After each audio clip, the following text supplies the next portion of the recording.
وہ صرف ان کی طرف دیکھتے رہے اور میری طرف مسکراتے رہے.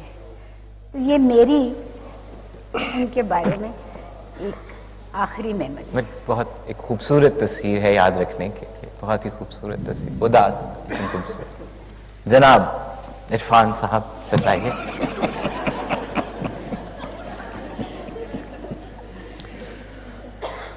میں میزو بی بی سے کسی حوالے سے ملا کہ مجھے بھی کام دیا جائے.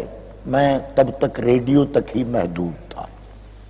میزو بی بی نے مجھے بھیج دیا, مجھے کہنے لگے تو جاؤ تھے ماڈل ٹاؤن, اتنے میرے بہنوئی ہون گے, تو انہوں نے جا کے دسی تو وہ پھر ایک ڈبنگ کی پنجابی اردو وچ انگریزی فلم دی کارٹون فلم ایک ہوا کرتی تھی.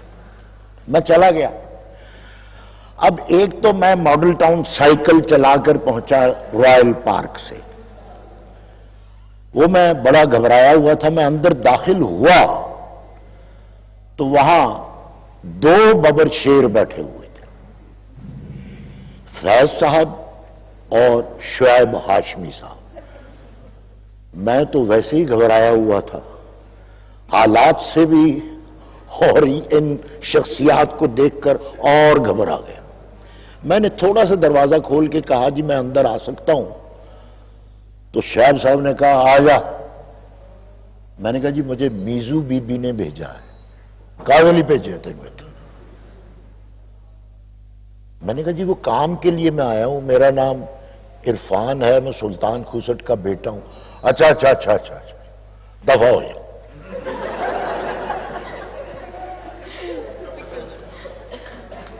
تو فیض صاحب نے کہا کہ انہیں پوچھتے لو کس کام آیا ہے.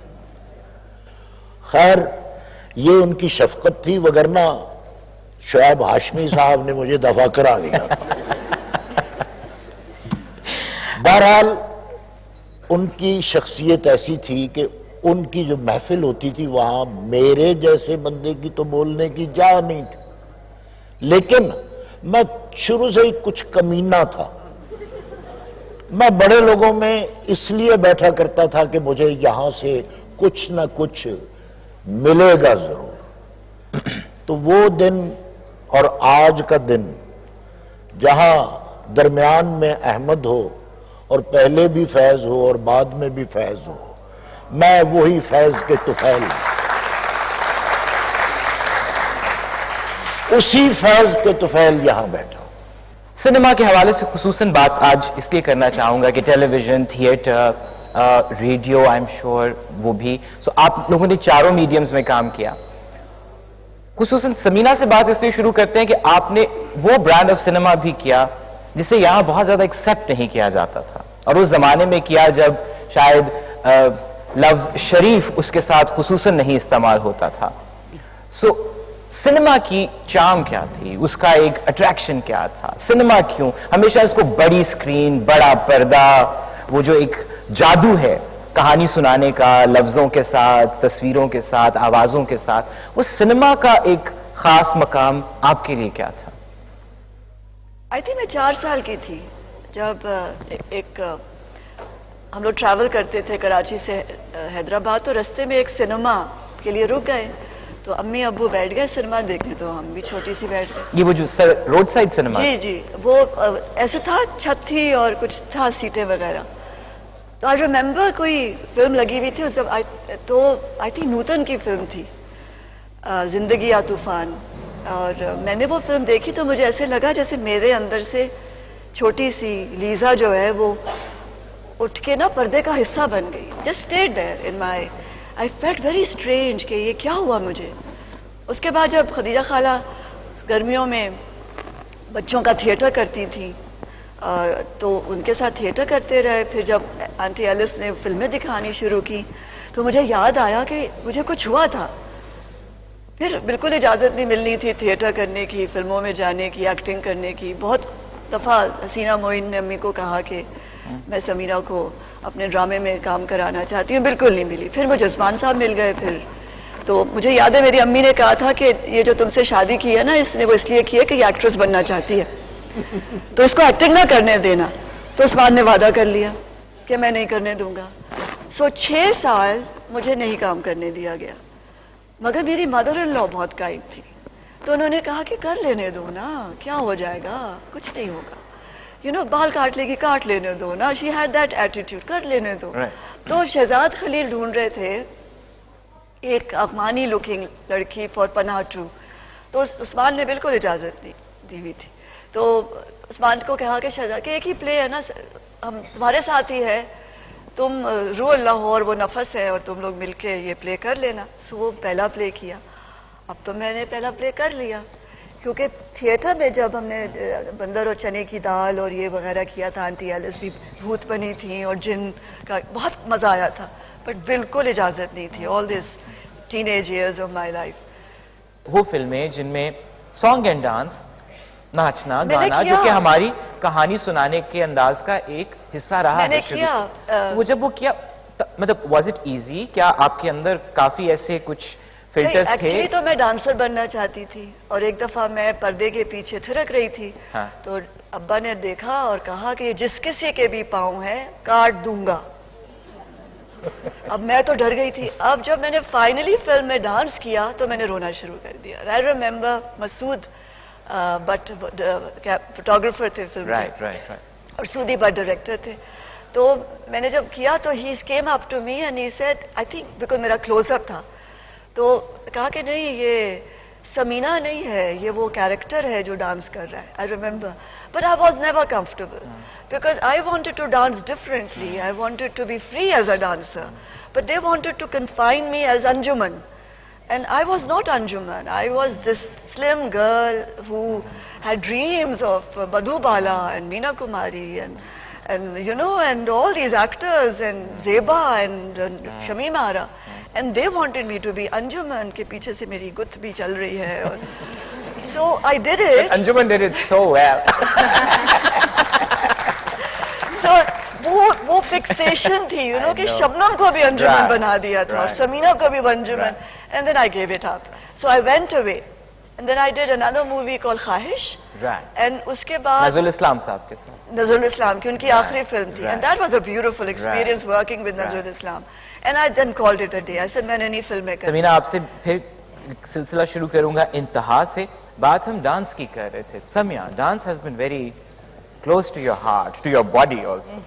So تھیٹر میں آپ نے ڈانس بھی کیا, اور اس حوالے سے پہلے گفتگو شروع کرتے ہیں, اور پھر میں دھیرے دھیرے دختر اور مور تک آتا ہوں. What is dance for you and as a form ہمارے ہاں؟ ڈانس میں نے سیکھنا شروع کیا تھا ایج 7 اور 8, اور وہ میں نے بہت محنت سے اور بہت ڈسپلن سے 10-12 سال کیا.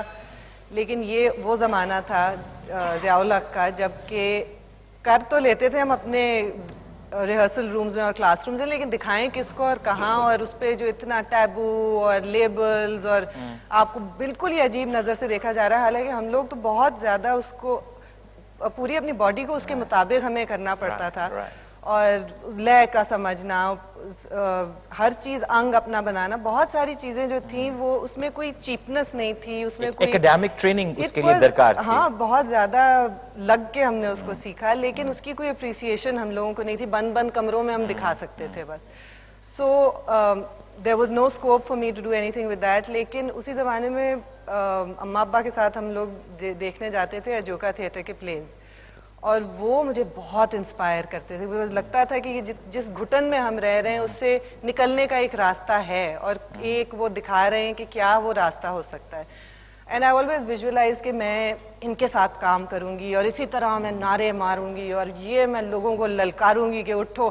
ایک وہ بہت جذبہ میرے اندر پیدا ہوتا تھا اس کو دیکھ کے.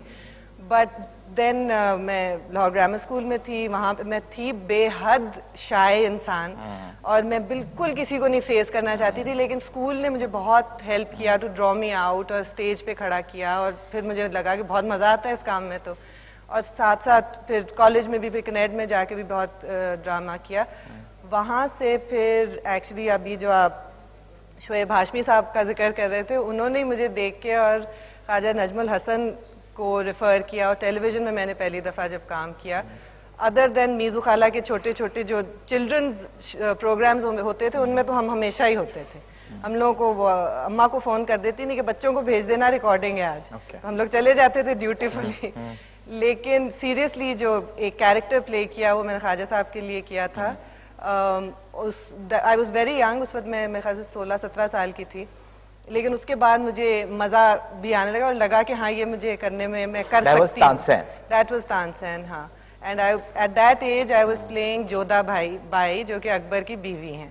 بٹ اینی وے مزہ بہت آیا اس میں.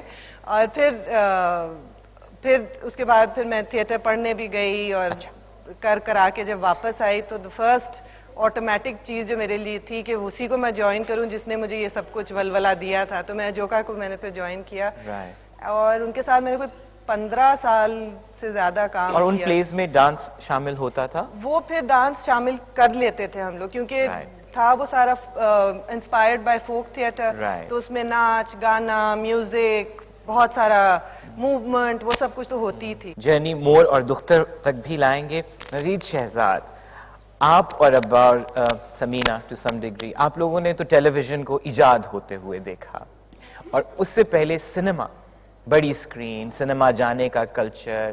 دس is also the glorious years جب you know the greats of cinema ادھر ہندوستان کے بھی, پاکستان کے بھی, اور ہالی ووڈ کے بھی سب کام کرے. آپ کا سنیما کے بارے میں رومانس کیا تھا, coming from a back ground of literature also? میرے لیے سنیما جو ہے وہ جیسے لوئی بونیل کہتا ہے کہ ایک سب کانشیس جرنی ہے, کہ ساری وہ خواہشیں, سارے وہ خیالات جو آپ اپنے اندر ایک طرح سے ایک تصویر کی طرح آپ چلاتے ہیں, وہ سارے کے سارے سب کا عکس آپ سنیما میں دیکھتے ہیں. تو میں نے سنیما بہت عرصہ پڑھایا بھی ہے, 10 برس ایٹ BNU, اور اب بھی پڑھاتی ہوں. تو ایک خزانہ اکٹھا ہو گیا, کیونکہ اتنا انٹرسٹ تھا اور اتنا شوق تھا سنیما میں, لیکن کبھی یہ نہیں سوچا کہ میں خود سنیما کروں. آپ بہت چھوٹے سے تھے جب آپ نے؟ میں ویسے جب بھی اتنا ہی تھا. بات سالوں کی نہیں ہوتی, بات ہوتی ذہن کی. میں جہاں پیدا ہوا وہ علاقہ تھا رائل پارک, جہاں فلمیں بنا کرتی تھیں, اور اس وقت جو فلمیں بنتی تھیں وہ گورے کے اصول کے مطابق بنتی تھیں, کہ وہاں کہانی لکھی جاتی تھی, میوزک بنتا تھا, کاسٹنگ ہوتی تھی, اور پھر وہ یہی کہا کرتے تھے کہ جی فلم کمپلیٹ ہو گئی ہے, صرف شوٹنگ رہ گئی. آج کے اس سیشن کا موضوع ہے کہ بات کہاں ٹھہری. میں کہتا ہوں کہ یہ ابھی ٹھہری نہیں ہے, الحمدللہ بات اب تک بنی ہوئی, اور یہ شکر ادا کرتا ہوں. اور یہ بات آگے لے کر آج نیوی کا بچہ, میرے بچے, اور ہم اس دور کے جو لوگ ہیں ہمارے بچے, یہ بات لے کر آگے نکل چکے ہیں. تو یہ بڑا خوشی کا مقام ہے. کچھ لوگ مجھے کمپیئر کیا کرتے تھے میرے ابا کے ساتھ, کہتے تھے یار تم بھی اچھا کام کرنا ہے گا, مگر سلطان کھوسٹ کیا بات. میں کہا کرتا تھا یار وہ میرا باپ تھا, میں باپ تو نہیں بن سکتا. وہ ابا تھے, میں ان کا بیٹا ہوں. پھر ایک دور ایسا آیا, لوگوں نے کہا یار تم بھی اچھا کام کرنا ہے, مگر سرمد دا جواب نہیں.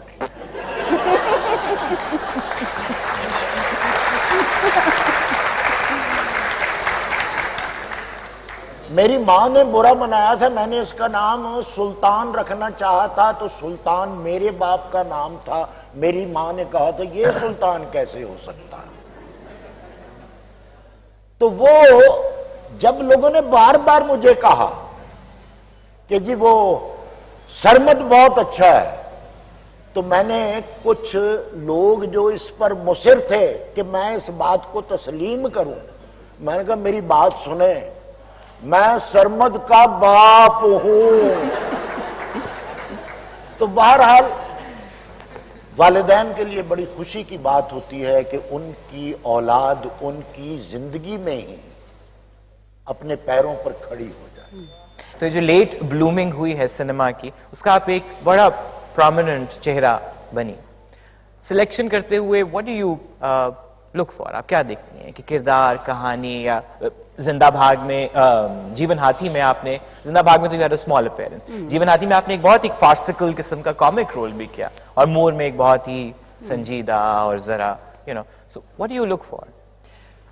میرے کچھ ہیں کیڑے جن کو میں کہہ لوں، یا کچھ پرنسپلز، ان کو اگر اسکرپٹ ری انفورس کر رہی ہے اور کہیں پہ بھی ان کو وائلیٹ نہیں کر رہی، ان میں سب سے بڑا تو میرا یہ ہوتا ہے کہ عورت کو کس طرح سے دیکھا جا رہا ہے. That is my biggest problem. مجھے عجیب سا ایک ریئیکشن ہوتا ہے فزیکل سا، جس میں وہ عورت کو دکھاتے ہیں جیسے کہ اس کا مظلوم ہونا اس کی شان ہے. اس ٹائپ کے جو میسیجز ہوتے ہیں نا، اس سے گھن آتی ہے اور میں کوشش کرتی ہوں اس سے دور رہوں. سب سے پہلی یہ چیز ہوتی ہے. اس کے علاوہ یہ کہ وہ اس فلم کی اوور آل سٹوری جو ہے وہ کہیں ایک آگے کی طرف لے جا رہی ہو ہمیں بطور معاشرہ. کسی بھی طرح سے وہ جو ہمارے بنے ہوئے اسٹیریوٹائپس ہیں ہم لوگوں کے، ایز جینڈر بیسڈ ہوں چاہے وہ کلاس بیسڈ ہوں، ان کو وہ دوبارہ ریپیٹ نہ کرا رہی ہو، اس کے اندر سے ہمیں نکلنے کا راستہ دکھا رہی ہو. یہ میرے کچھ موٹے موٹے سے ہوتے ہیں اصول. اور ظاہر ہے جو لوگ ہیں جن کے ساتھ کام کرنا ہے، جامی کے ساتھ کام کرتے وقت میں نے ان کی کہانی ہلکی پھلکی سی سنی، مجھے یہ معلوم تھا جو بھی کریں گے اچھا کریں گے، تو ان کو میں نے فوراً ہی حامی بھرتی تھی. تو لوگ میٹر کرتے ہیں، لوگ بھی، اسکرپٹ بھی.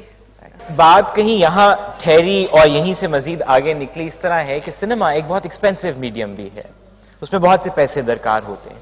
گو کہ اب ڈیجیٹل ٹیکنالوجی کی وجہ سے چیزیں آسان ہو گئی ہیں، ان تک رسائی آسان ہو گئی ہے. وہ زمانہ نہیں رہا جہاں صرف ابھی جس طرح عرفان صاحب بتا رہے تھے کہ 14,000 فیٹ فلم چاہیے ہوتی تھی، اب ڈیجیٹل پہ ہوتا ہے.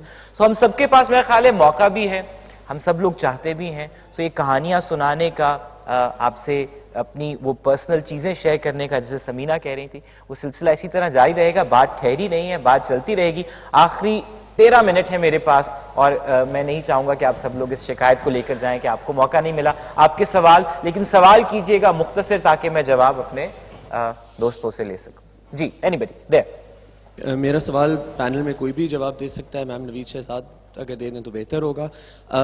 ایک فلم کو یا تھیٹر کو فل ٹائم کرنا، ظاہری بات ہے اگر آپ اس کو فل ٹائم کرتے ہیں آپ اس کو بہتر کر سکتے ہیں، پر ہمارے ہاں ہر کوئی اس کو ایز اے سائڈ تھنک کر رہا ہوتا ہے. بہت لوگ اس کو سائڈ تھنک کے طور پہ کر رہے ہوتے ہیں.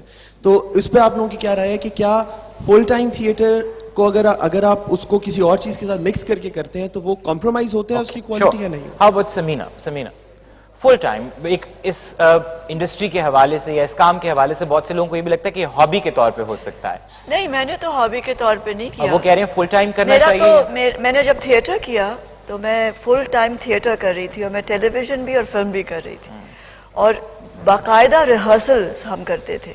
اور جو بھی تھیٹر میں نے کیا ہے، کمرشل بھی کیا ہے، اور میں نے گڑیا گھر بھی کیا، راز و نیاز بھی کیا. کراچی میں بھی جب میں نے تھیٹر کیا تھا تو ہم باقاعدہ سیریسلی تھیٹر کرتے تھے. ہم وقت پہ پہنچتے تھے، ریہرسلس کرتے تھے، اور کوئی ایک مہینے کی ریہرسل ہم ضرور کرتے تھے. تو اگر آپ اس کو پارٹ ٹائم کریں گے تو پھر آپ کا ایٹیٹیوڈ بھی پارٹ ٹائم ہو جائے گا نا. نہیں، that's not true. I disagree with you. نہیں I think in the absence, let me finish. اچھا. In the absence of a professional approach to theatre or to cinema for that matter, جو کہ چند ایک لوگ ہمارے ہاں کر رہے ہیں اور بہت اچھا کر رہے ہیں. کچھ ایسی کنڈیشنز ہوتی ہیں جس کے تحت انسان سارا وقت وہ کام نہیں کر سکتا. بہت سے ہمارے بڑے اعلیٰ ایکٹرز ہیں جو روزی روٹی کمانے کے لیے کچھ اور کام بھی کرتے ہیں. تو اس کا یہ مطلب نہیں ہے کہ اگر ان کا ڈرامہ کوئی 6 مہینے کے بعد آتا ہے کہ وہ اس کو ایز اے ہابی ٹریٹ کرتے ہیں. میرے جیسے بندے کو آپ ضرور کٹہرے میں کھڑا کر سکتے ہیں اور پوچھ سکتے ہیں کہ آپ نے اتنا کم کام کیوں کیا. اس کی بھی کئی وجوہات ہیں، کچھ میں شیئر کر لوں گی، کچھ میں نہیں شیئر کرنا چاہتی. ایک تو یہ کہ ایک ڈرامہ کرنے کے بعد آپ کو وہی ایک شکل میں ایک کیریکٹر بار بار پیش کرنے کے آپ کو مواقع ملتے ہیں، جو کہ میں نہیں کرنا چاہتی تھی. تو اچھا کام نہ ملے اس سے بہتر ہے کہ کام نہ کیا جائے. میری یہ اپنی پرسنل رائے ہے.